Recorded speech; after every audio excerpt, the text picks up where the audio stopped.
Selamat berjumpa pada sesi keempat untuk mata kuliah penanganan anak berkebutuhan khusus. Pada sesi ini materi akan kita bahas yaitu anak dengan gangguan emosi.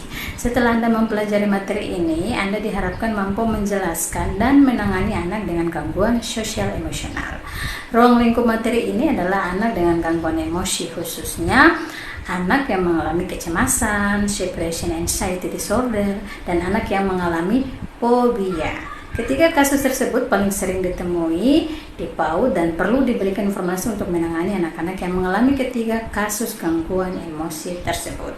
Sekian, selamat berdiskusi dan terus semangat. Terima kasih.